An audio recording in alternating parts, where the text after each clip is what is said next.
Today is Monday, Parashat Vayakhel, and actually this Shabbat is both Parashiot Vayakhel and Pikudei. And we're learning from the Chok Israel, from the Mishnah, the first Mishnah in the Chok Israel of today.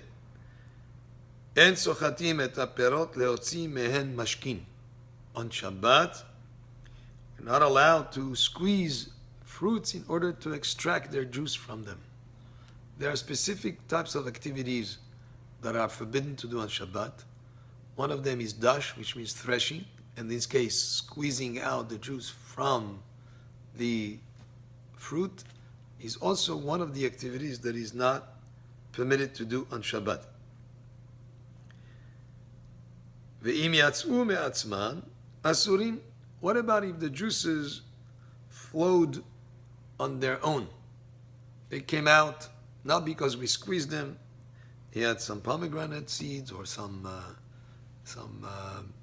mulberries, examples that are brought here in Batenura. And the juice flowed on its own. This is also prohibited to use even if they flowed on their own accord. Why? Because this is a precaution that if you use that juice, that you might come to squeeze it purposefully. So even though it came out without you having squeezed it, the Hachamim were saying that it's asur, it's not permitted to use because you might come to, by mistake, squeeze it if we allow you to drink the juice that oozed out of them without you squeezing them. Rabbi Yehuda Omer, im leochalin.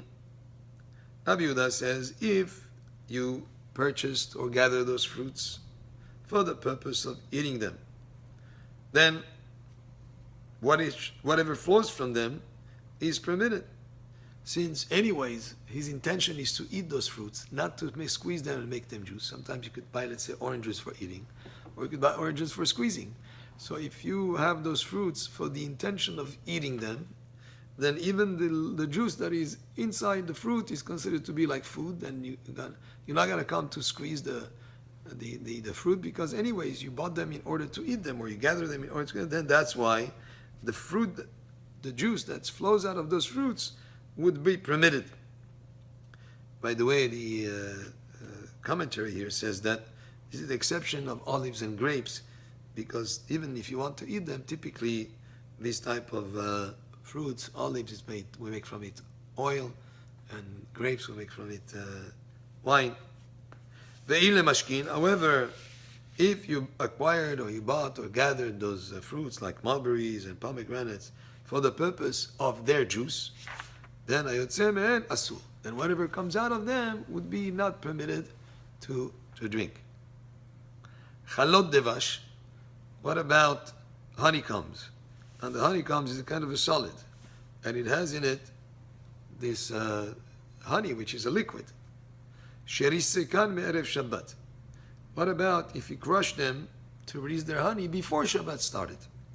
And they were crushed, and now the honey is oozing out from them. Ve'yatzu me'atzman asurin.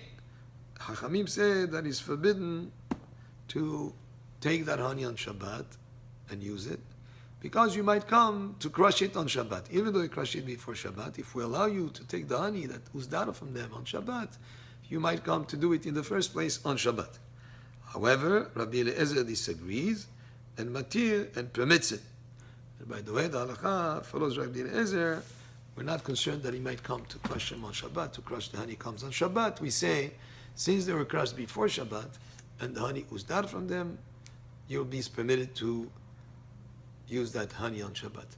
So the halachot of Shabbat are very particular, they're very specific.